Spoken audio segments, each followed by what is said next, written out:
Welcome to Daily Armor. Today I'm in Psalms chapter 46, looking at verse number 10. This is something that comes to my mind from time to time, but that's not how I found it this morning. This morning I was looking for a word from the Lord. I just was craving a word from the Lord, and I was searching the scriptures, and I put in the word help. And as I put in the word help, I was looking at the different times where the word help is mentioned in the scriptures. And I know that my help cometh from the Lord. I'm looking for the Lord, looking unto the hills from whence cometh my help. There's lots of times where help is been asked for and it's been needed. And the kind of help that I was seeking after was a word from the Lord. That was what was going to help me this morning. And as I kind of, then I took, it's mentioned several times throughout the scriptures. And then I just had a feeling that what I needed was going to be in the book of Psalms. And so that's kind of where I concentrated on. And then I just proceeded this morning to look at every chapter that mentioned the word help. Just kind of trying to explain how I get to where I land. It's a kind of a long process sometimes. But ultimately I was needing a word from the Lord. And when I'm saying from the Lord, I mean like this is a quote from him, or this is something that is written in red that Jesus said. For me, when the Lord says it in the Old Testament, then I kind of want to highlight it in red, or I want to write it myself in red, or I want to, do something to accentuate that this is what God himself has said. And the chapter of Psalms 46 is a wonderful chapter, because it's talking about that God is my refuge and he's my source of strength. And even look at verse number 1. God is our refuge and strength, a very present help in trouble. A very present help in trouble. And I just was needing the kind of help this morning I was needing was really a specific word from him. Because I'm like, Lord, I can't look at my circumstances to gauge anything, good or bad. This is working out over here. This is not working out so well over there. And I'm just confused. And the help that I'm needing is a word from the Lord. I need a word from the Lord. And after all of the chapters that I've read this morning, I felt like the Lord had this for me. Now, I don't know what he has for you. Don't take my devotion that the Lord's given me to share with you and say, oh, that's your word. You have to ask him yourself for the word that he needs to give you.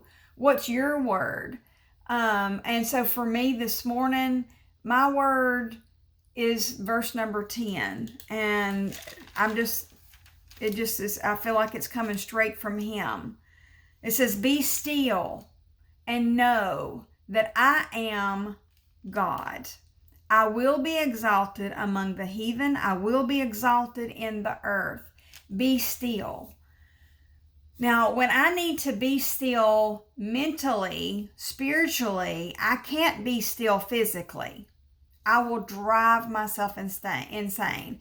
My husband loves at the end of a day, he loves to sit in his chair and flip on the TV and just relax.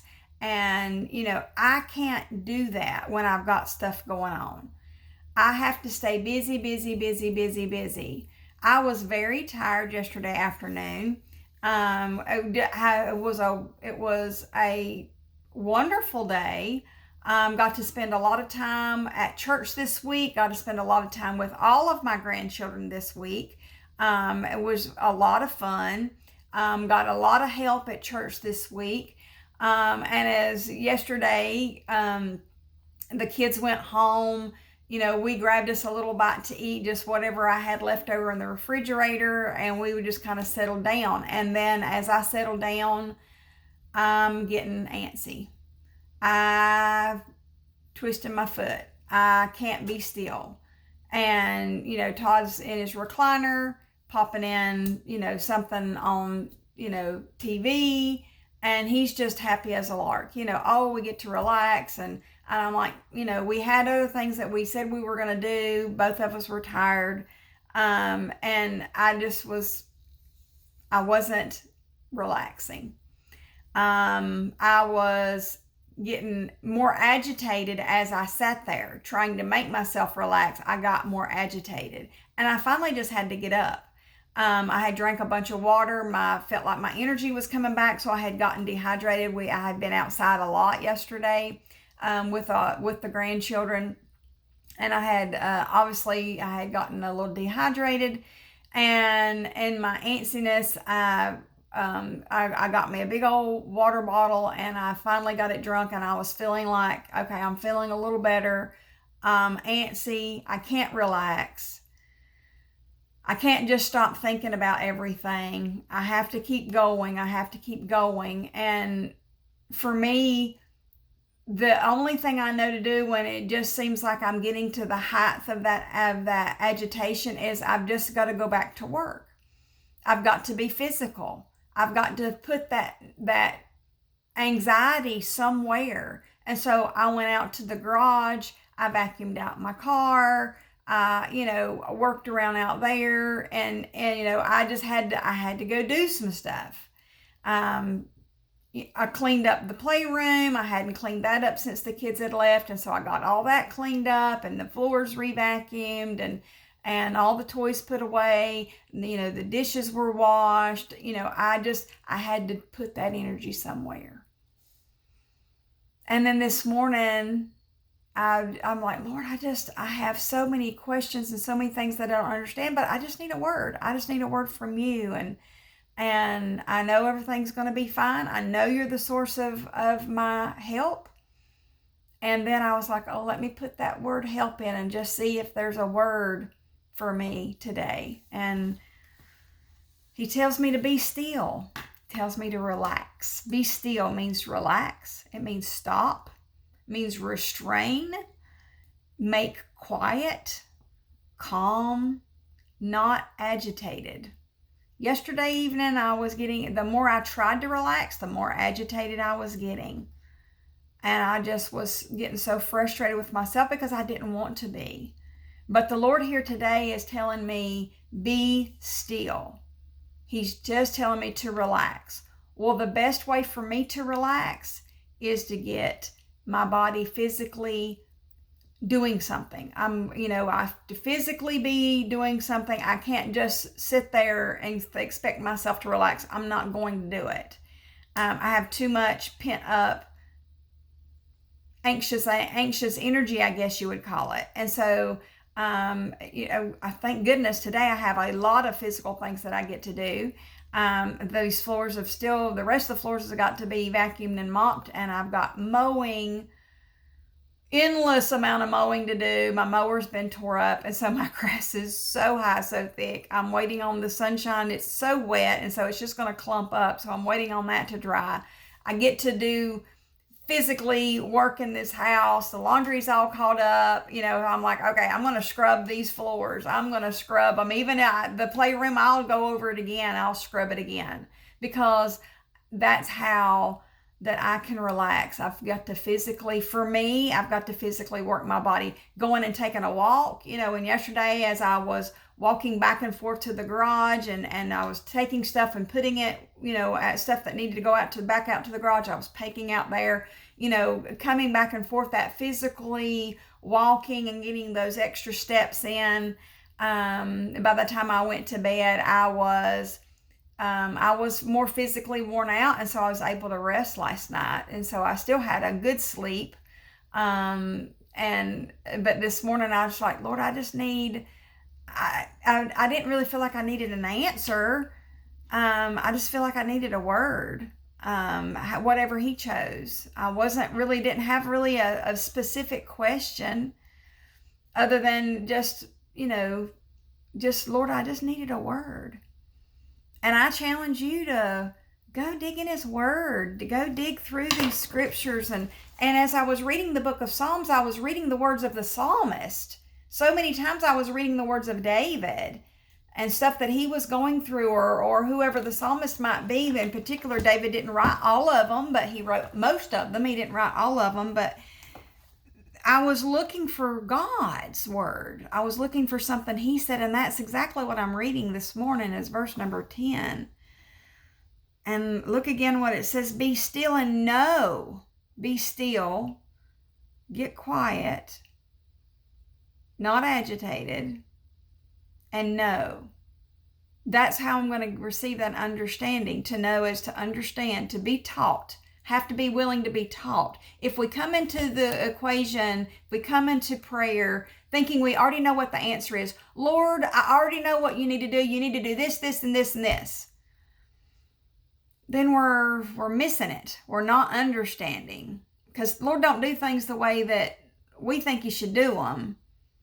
And it's not going to make sense the way he does do them. Because he said, my ways are different than your ways. My thoughts are different than your thoughts. Saith the Lord. That's a word from him. Saith the Lord. I believe that's in Isaiah. It's one of my favorite scriptures. I believe it's in Isaiah. I'm wanting to say, I'll be afraid to give you the wrong address anyway. But when we get that true understanding, what we understand is that we don't understand. But when we're praying and then we're watching to see what God does, that's when we're going to be taught. When we're coming into the situation, and our prayers change, because as a lot of times especially in my past, I'm like, okay, Lord, I need this to take place, or they need that to take place, or you need to touch this, or I'm telling Lord what to do. And the Lord's like, no, you are not telling me what to do. I get so aggravated when my granddaughter likes to tell me what to do. Avery loves to tell me, Titi, you need to do this. You need to do this. I'm like, no, baby. You need to ask me, and then I get to decide if that's something I need to do or if I need to do something different.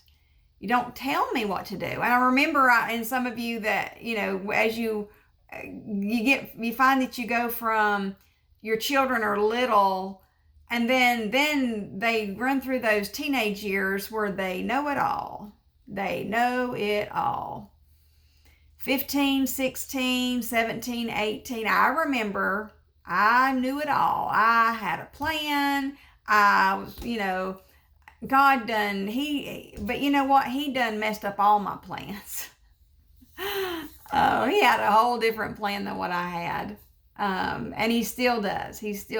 But if you remember raising teenagers, if you remember being a teenager that thought you knew it all, you weren't going to have children that did this. You weren't going to, have a spouse that did that. You weren't going to, your finances were going to be this or that, all this kind of stuff. You weren't going to, make those mistakes, and you have this thing figured out, and why can't people just line up and blah, blah, blah, thinking the way that you're doing it's the only way that can be done, that your way's the right way and everybody else is the wrong way. I'm like, that's insanity, because that's not true.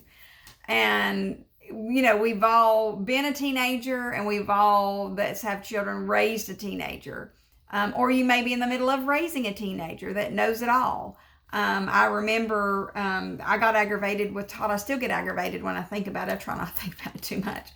But I remember our youngest when he was a teenager, and it seems like with the babies, whatever the baby wants, the baby gets, and we're bad to let the babies have what they want. But as they are teenagers, we can't always let them have what they want. We know their opinion is sparked by this overload of hormones that their bodies are changing, and their decision process is more animated. It's not rational. It's animated. It's emotional, because their hormones are going nuts because they're growing up. And I remember my youngest, I believe he was 16. If I'm not mistaken, he was 16. And we were going on a weekend. We were going to a graduation, and we were going to be going for a few extra days. And because it was like a 5 or 6 hour drive, we were going to hang around for a few days and take a little break. And I remember that as I was loading the car, my son was like, I'm not going if we're taking the excursion. I'm like, what are you talking about? There's 5 of us in the vehicle. The excursion seats 8 people. We're taking the excursion. He's like, well, I'm not going. I'll stay home. I'm not going. I'm like, Brian, I want you to go. I want all of us to go. It was me and him and Kinsley and Todd and my mom. And I'm like, we have, not a ton of luggage. It was just for, maybe 3 days or whatever it was. But, I like my space. And he's like, Mama, I won't go. And I'm like, oh my goodness, this is so ridiculous.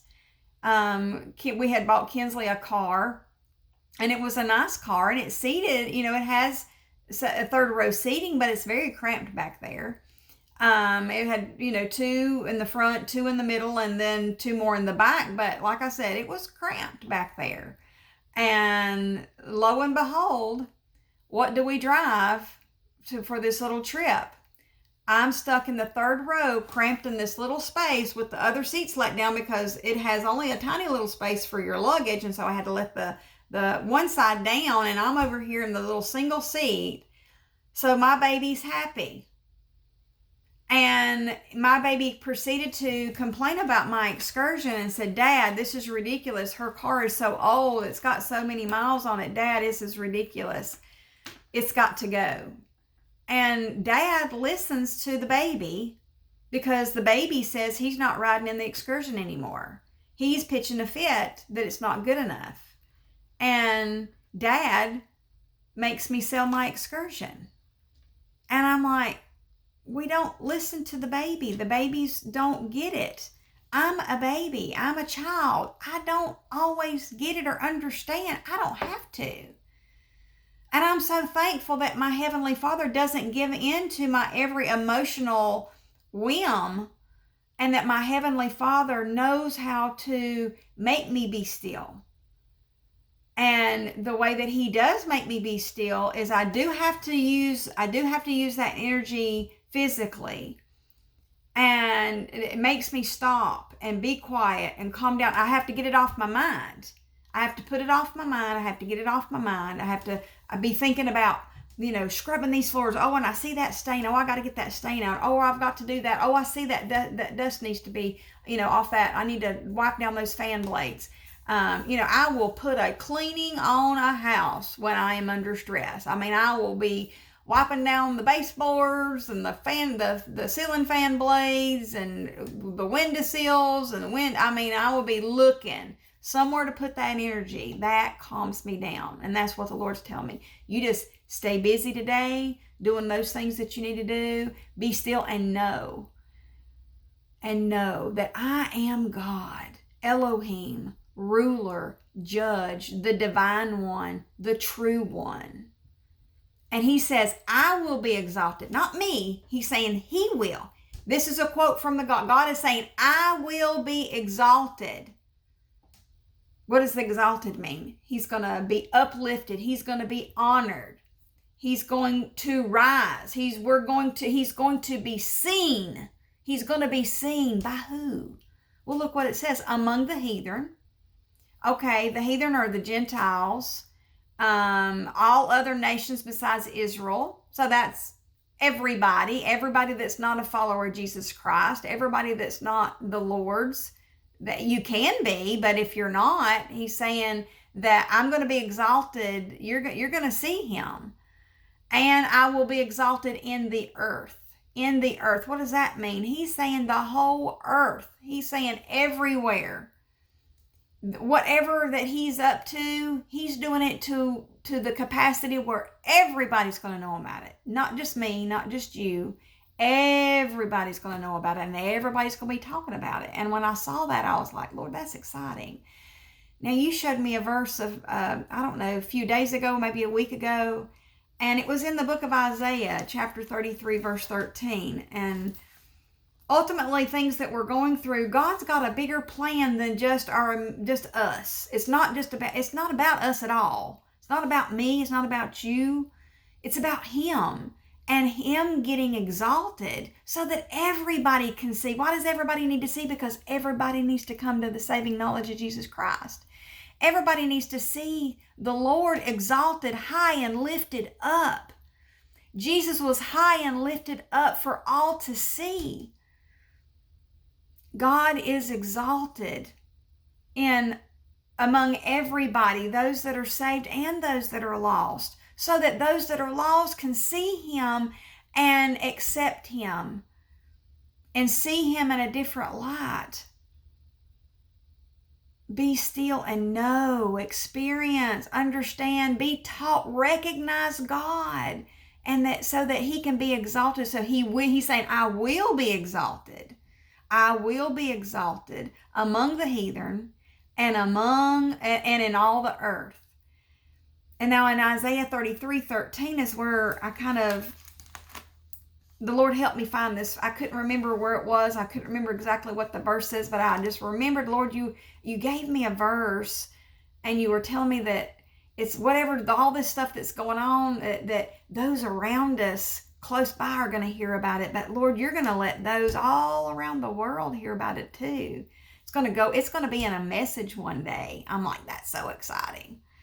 Verse number 13, hear ye that are far off what I have done. God's saying, here y'all listen up. Y'all listen to what I've done. And ye that are near, acknowledge my might. Ye that are far off, ye that are close by, everybody. That's everybody. That's the heathen. That's the in all the earth. That's those that follow the Lord. That's those that don't follow the Lord.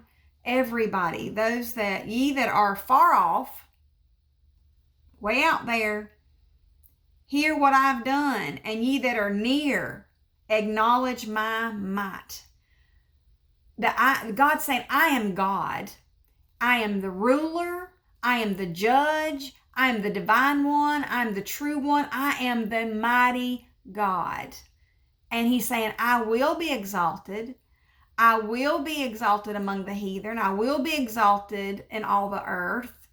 He said, I'm going to be seen so others that don't know him can put their trust in him, and those that do know him can have their faith increased, strengthened. That muscle's getting worked, and as that muscle's getting worked, it's making us tired, and it's making us want to panic, and it's making us want to stop, and it's making us want to, freeze up or whatever, however that you react to stress and to pressure. I don't always react very well to stress and pressure. Just ask my husband. I have to go clean. I have to go be physical. Give me a lot of work to do. And I do a lot of mental work, preparing lessons and preparing schedules. And I do a lot of mental work. And I have to stop and go do something physical because the mental part will stress me out so. And I've got to do something physical. That's how the Lord steals me. That's how he stops me, restrains me, makes me relax. And I get that energy out. And that's what I do while I'm waiting on him. And I just appreciate the Lord giving me a word this morning. I want to end with the word one more time. The Lord himself is saying this. This is not the words of the psalmist. This is the words of God himself. God himself says, be still and know that I am God. I will be exalted among the heathen. I will be exalted in the earth. Thank you for joining me. I look forward to seeing you again soon.